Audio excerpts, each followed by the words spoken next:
CryptoCranks, episode 3, name still pending. We're back. We hopefully figured out our mic 3 episodes in. 3 episodes in. I'm Landon. I'm Jacob. And today's podcast episode, you'll be learning about Bitcoin, but more importantly, its brothers, the altcoins. Its annoying little brothers. The annoying little brothers. That's what we're going to be talking about today. All those ones that, they want to copy everything you do. And they only do that until they actually get cooler than you. And then once they're cooler than you, they're like, forget you, Bitcoin. You're old and so last year. So, let's dive right into it, shall we? Altcoin. We throw this term around. And I believe it came up in the most previous episode. And it is simply a good way to say any coin after Bitcoin, because I think we've kind of made it pretty clear Bitcoin is that first mover, has that, I did it first advantage status. And so everything afterward, obviously, it's like when Apple came out with the smartphone. Mm-hmm. And, they go, look, touch screen, all this. And then if you notice, every single phone, even like cheap burner phones now, they look like iPhones. They look like Apple iPhones. So I think to distinguish in the minds, because when you say cryptocurrency, a lot of people immediately just go, Bitcoin. And they think that's the only one that exists when there are thousands at this point. For good reason, too, honestly. Looking at the total market of the market cap of Bitcoin versus all of its altcoins. Number 2, Ethereum, which we're going to be talking about. That's not even 20 billion. Bitcoin is over 165 billion as of today. So and remember, that is still at a 70% loss of what it peaked at back in 2017. So. Yeah, and this is October 26th. So China just bumped it up a little bit. Yes. Last night and yesterday. Yes. The Chinese president's remarks. Absolutely. But yeah, altcoins can be successful, as they've shown, but Bitcoin is just so successful that they had to make another name for cryptocurrencies that weren't Bitcoin. Mm-hmm. So let's dive into a little bit of those alternate cryptocurrencies. Let's do it. So first and foremost, we were kind of talking about history last episode, and so we're kind of still talking a little bit about history, but we're also talking about the present and the future really today. So back in 2011, so it took 2 years really when you think about it. Bitcoin, the ledger begins. Oh, I like that. The ledger begins. Ooh. The blockchain begins. The blockchain began for Bitcoin. Its life, it came into existence. Remember back in January of 2009. Namecoin is our original. That's the second mover. It is the second mover. He's the guy who woke up, saw what his roommate was doing, inventing, and then stole it. That's basically Namecoin. I'm just kidding. That was a bad joke.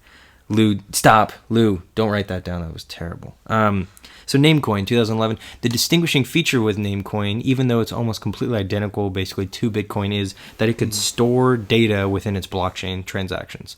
So not only is it just storing transactional data, because obviously when you analyze and you look at the blockchain, which we can go into at a further episode, using blockchain explorers, looking at specific transactions, it can also store other data. What that data is, maybe you should go check out Namecoin. Maybe that's the coin for you. Although it is at about 40 cents right now.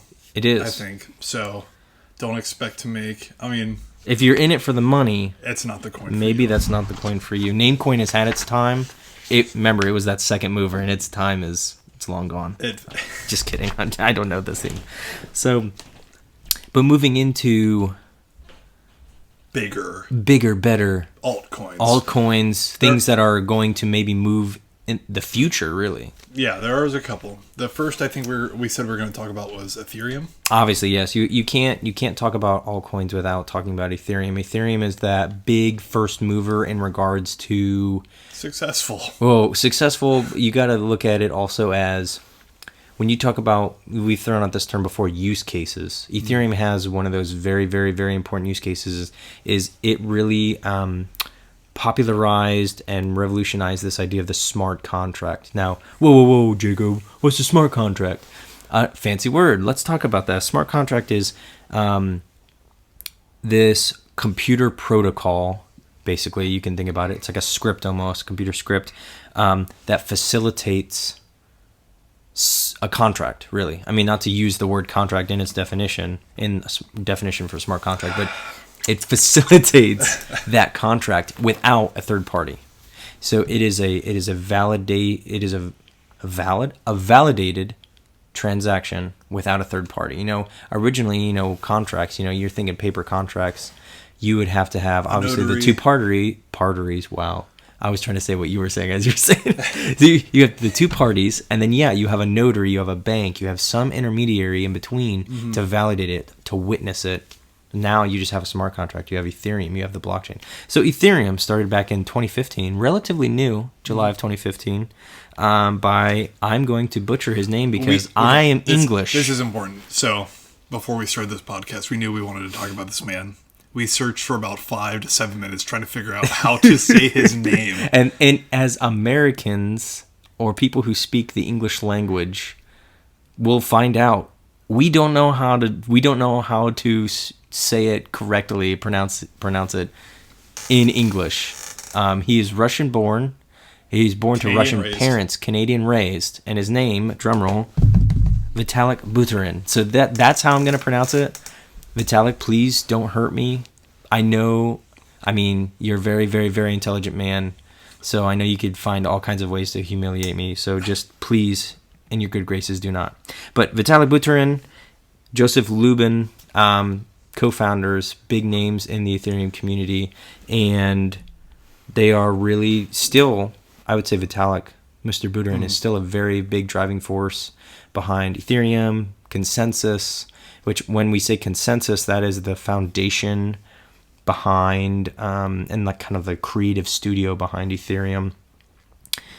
And then, so Ethereum is big, and it has kind of a controversy about it.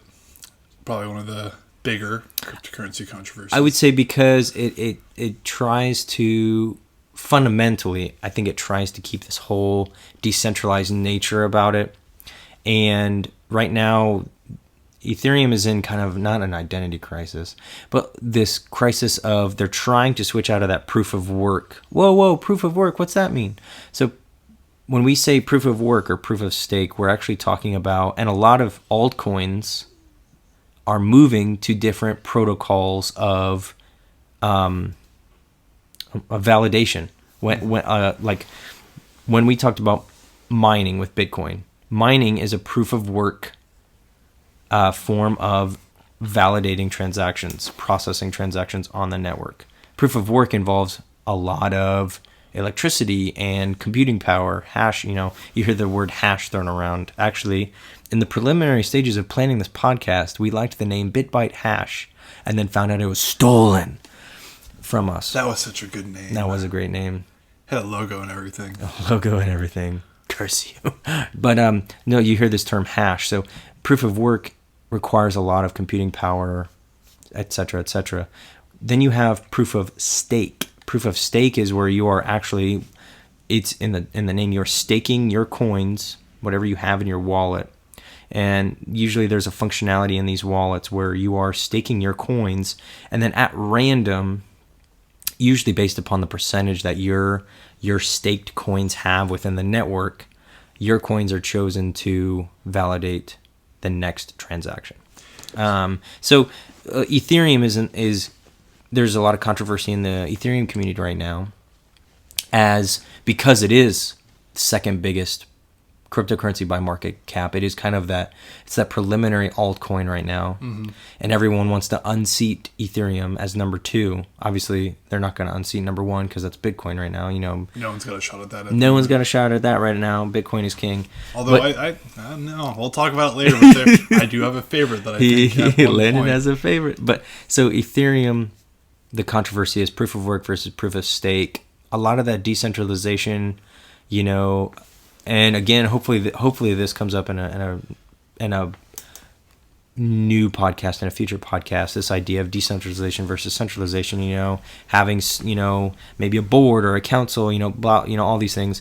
But one of the biggest issues with Ethereum is something that happened back in 2016? 2016, yes. We have the DAO, the DAO, which DAO stands for Decentralized Autonomous Organization, and that is kind of, I believe at one time was the foundation for governing Ethereum. It was hacked, actually, and I thought the number you found in our research... 70 million, 3.5 Ethereum, 3.5 million Ethereum. Ethereum, and it equaled 70 million US dollars. Was siphoned off from the network, and then the hacker disappeared. And instead of trying to, I would say in simplest terms, instead of, I would say just taking the loss, a good majority of the Ethereum community, as many humans want, they wanted justice. And so to make it up to the people who lost the Ether, they actually rewrote the code. Essentially, they rewrote those transactions to reimburse the people. And what it created was actually it ended up creating a hard fork, another fancy term, which I will explain in a moment. But it created a hard fork because a majority of the community looked at it and said, "No, the code is law. What happened.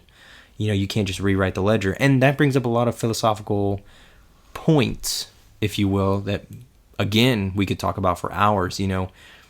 Is it right to be able to rewrite the ledger? Should there be a foundation that can at will do that? And basically, Lando and I were discussing it earlier before, we really sat down and had our little podcast conversation here is, that's like printing money. When you really think about it, you just money was destroyed or money was lost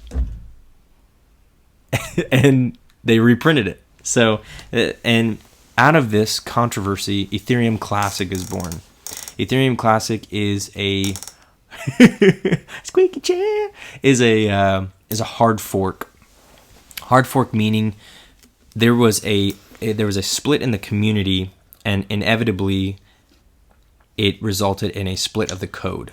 So you have the new code, which is actually just Ethereum, what we know as Ethereum today, and then you have Ethereum Classic, which is the original. That is the old ledger, or the original ledger, I should say, from whence the Genesis block of Ethereum came forth. Obviously, they still come from the same Genesis block, I should say, but they've taken different directions. And so that's where you get Ethereum Classic.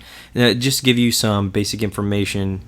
Right now, as of this moment, Ethereum is trading at $177 it's got about USD. 19 billion market cap. Yes, just under 20 billion market cap. And then, and when we say market cap, that is market capitalization. That is the total net worth, if you would. If you take the number of coins that have been mined times how much they're worth, that's your market. Yeah, essentially whatever's in circulation currently times what it's worth.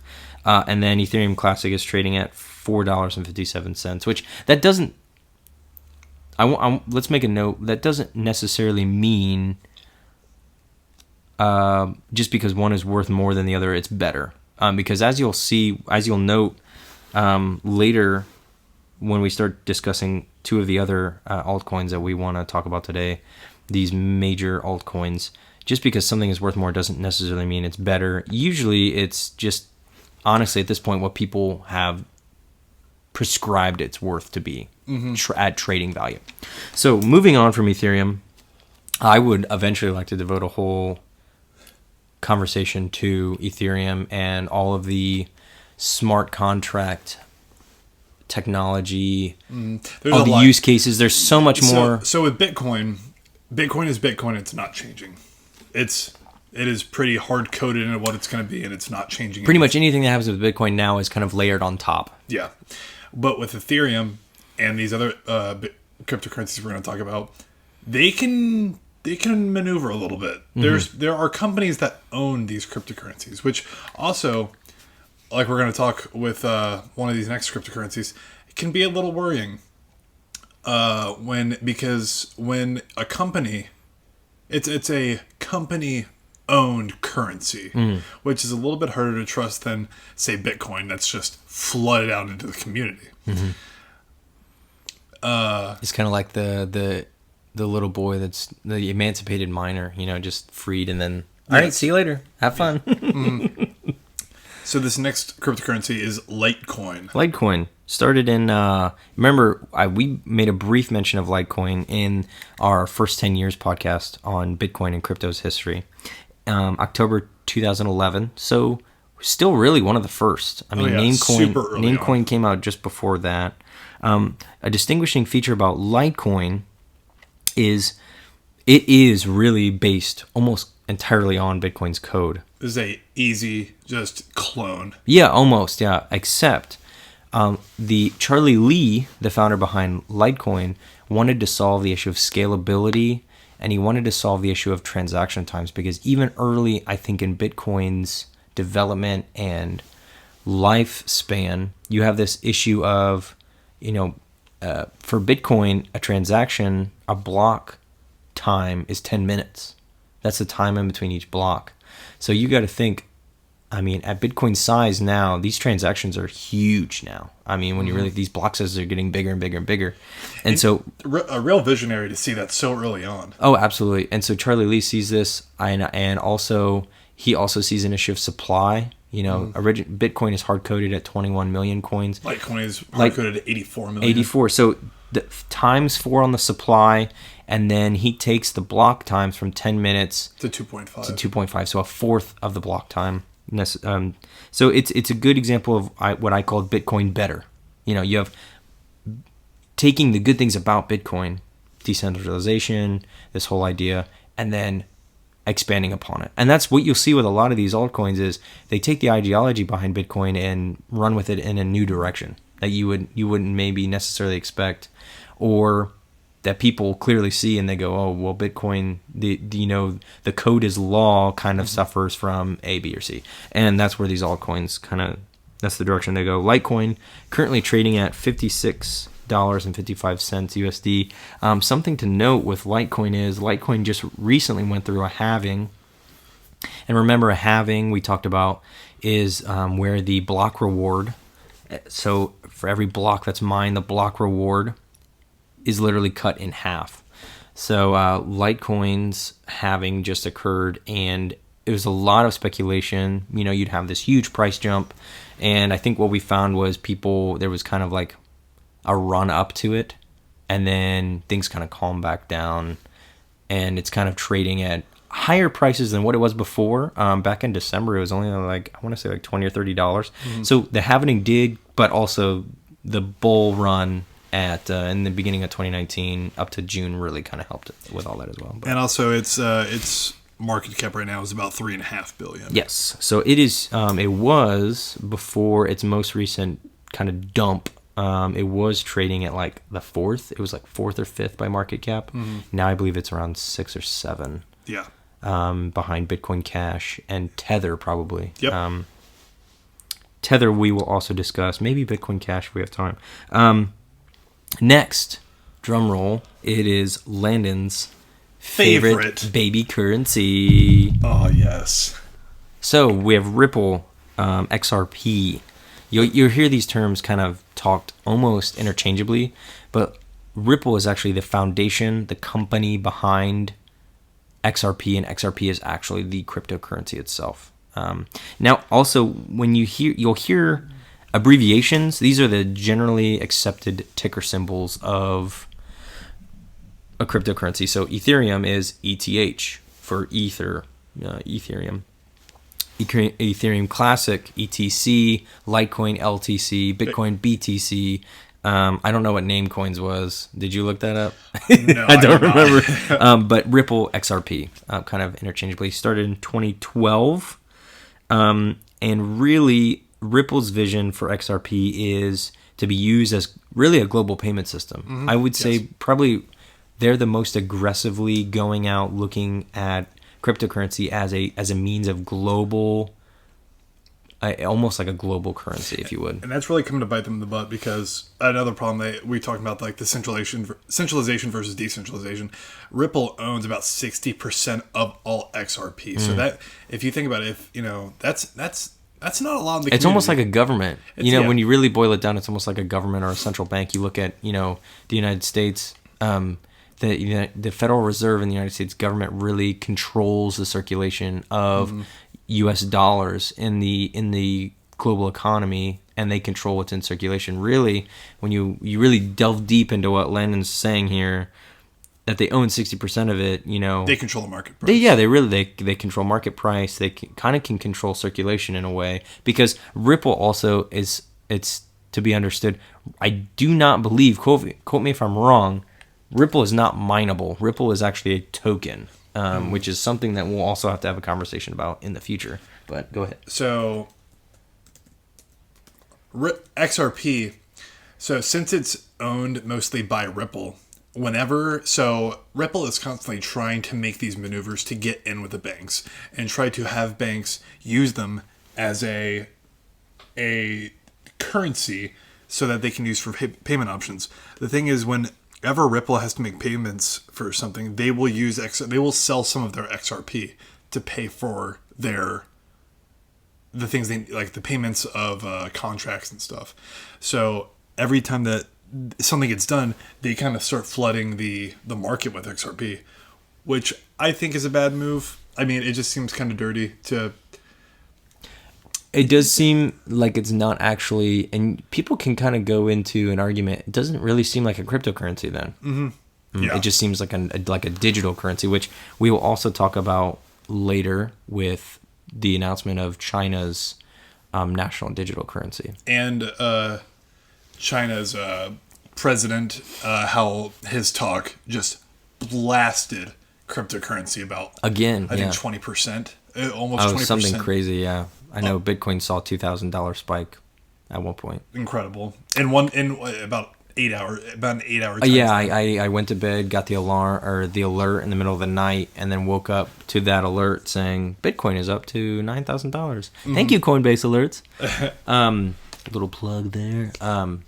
Yeah, so I think there's definitely and these are one of the reasons we want to talk about altcoins, not just to distinguish them from Bitcoin, but to show you, our beautiful listeners, use cases, and how not every cryptocurrency is the same. Some people may be listening to something like this for the first time, hearing about cryptocurrency for the first time ever, and go kind of maybe make that assumption. I mean, it's an assumption I made early on, all cryptocurrencies, just like Bitcoin, it's just copy, which when you really boil it down, a lot of them, they share that same vision. It's a fair assumption to make.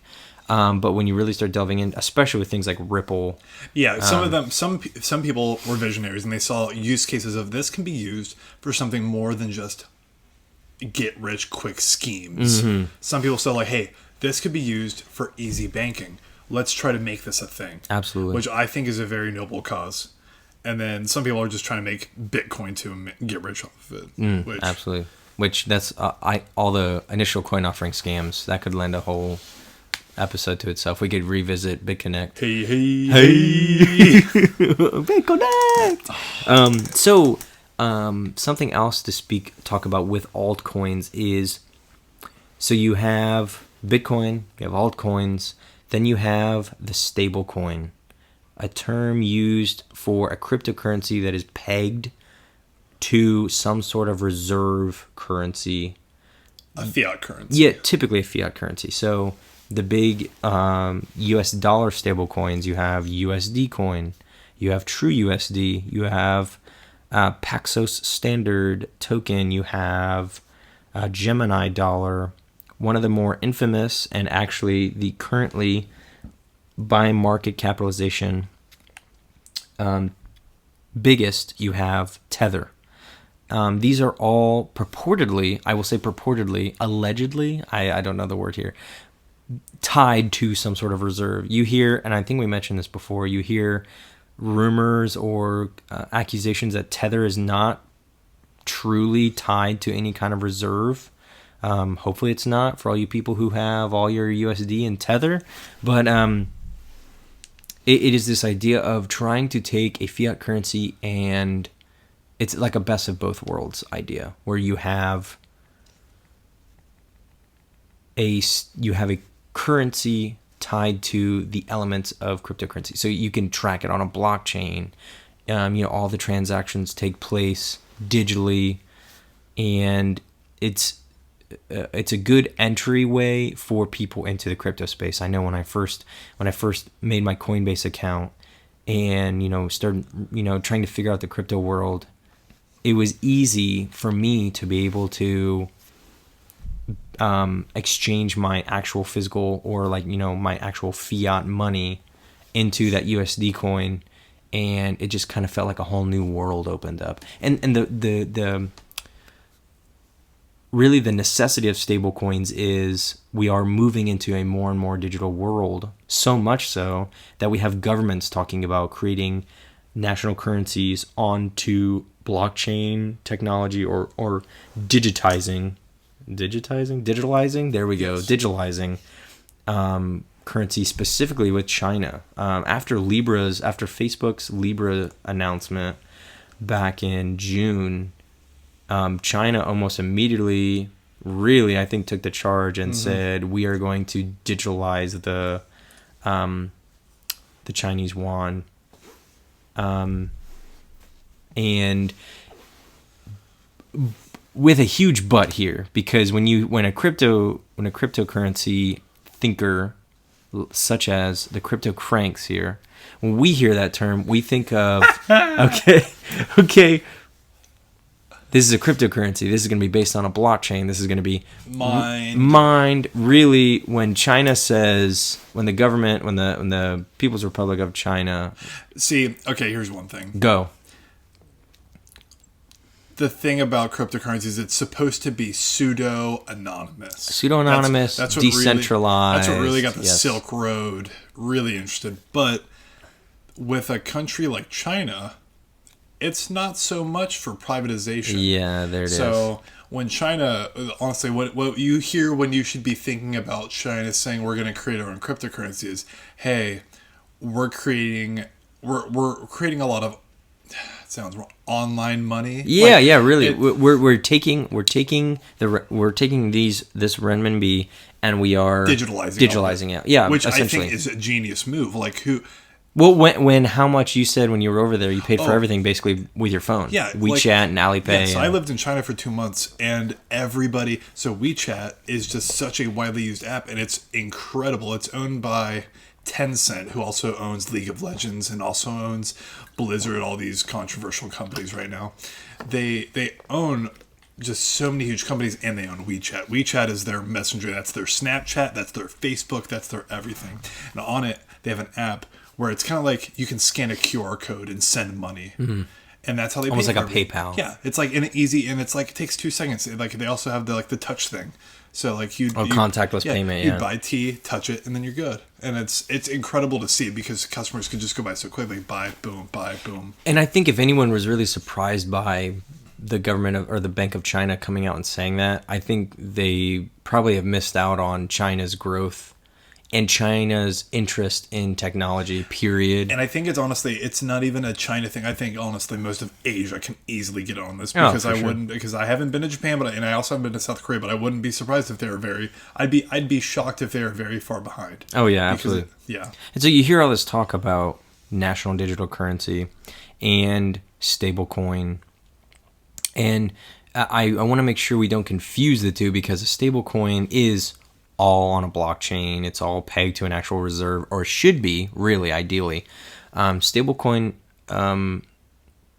is not the same thing as a digital currency, because it is, like we spoke, like with China, the example of the Bank of China's currency it is essentially a digital currency. It's just taking everything online where it should be anyway, because that's the kind of society we're all kind of moving to anyway. And then with Libra, which, I mean, reading through Libra's white paper and reading through these documents about Libra is it has a specific use case. Facebook's use case for Libra is to go to unbanked peoples, make it easier for unbanked peoples to transact and join kind of the global financial system. And it is pegged to a basket of currencies. It's not just US dollar or the euro or the renminbi or the yen. It's a basket. The controversy behind that is that's essentially like saying Facebook is a government and I think a lot of, which I don't know, it tickles my fancy because you have all these governments all of a sudden freaking out because they're 40 years behind in the global financial system, particularly the United States and some other countries. They're freaking out about this. Oh, you're going to upend the whole global financial system. Oh, I hope so. We want to watch the world burn. But I think it really shouldn't cause us cause for concern of the global. What it really should drive us to is how can we make it work? How can we make an idea like this work? Because it is. We've been talking about use cases with altcoins and how these new coins come along. And like I was plugged in for a little while, kind of keeping track of a gold-backed coin, gold and silver-backed coins by a company called Kinesis. And their whole point was let's back money again. Let's give it a backing. Let's give it an actual reserve. And it was a private company, but they were coming up with a token, a crypto token that was backed by physical gold and silver, and it would allow kind of that fractional ownership of gold and silver. And it was a valiant effort. And so I think with the Bank of China, a lot of people, especially in the United States, will look at that and go, oh, well, they're just trying to control their money. They're just trying to keep better tabs on them. And, that's all, that's fine. I mean, that's their government's choice. But I think when you look at it negatively in that manner and you don't go... You also see they're getting way ahead. Yeah, you don't understand how far ahead that makes a country. Like, take a country that's completely digitalized versus a country that's still... having to print money. And also it makes it a lot easier to put money into the currency when you don't have to actually print it. You can just kind of type in a few numbers. That's a very interesting world. Not that I'm saying that's better. No. So we've been ranting a bit for about a bunch of altcoins. I would say, quite a rabbit trail there. So let's wrap this up. But first, I do want to talk about China's president on what he said that bumped up all these cryptocurrencies about 10 to 20% last night. Bitcoin and all of his little brother altcoins. Oh, they definitely grew up a little bit. Chinese President Xi Jinping has appealed for greater urgency in the development of blockchain technology, and a move analysis say could open up a new front in the country's growing rivalry with the United States. So we all know about the trade that's going on. The trade war, yes. Trade war. So we're not going to talk about Trump or any of that, but there is a trade war going on, and it's not looking... Trade wars aren't good for either side. Oh, no. Honestly.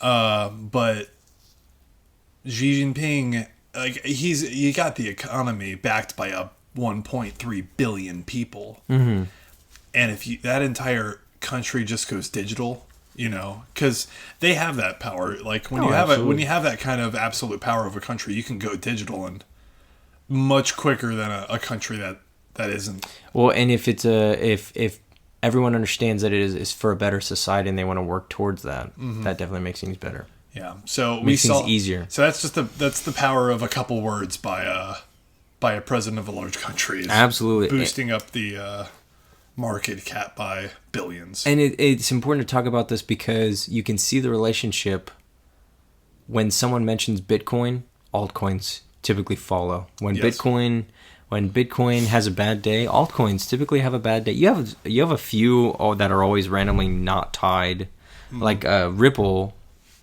or Litecoin. One of the two big ones just jumped 10% higher than the rest of them. Maybe it's Bitcoin Cash. I can't remember.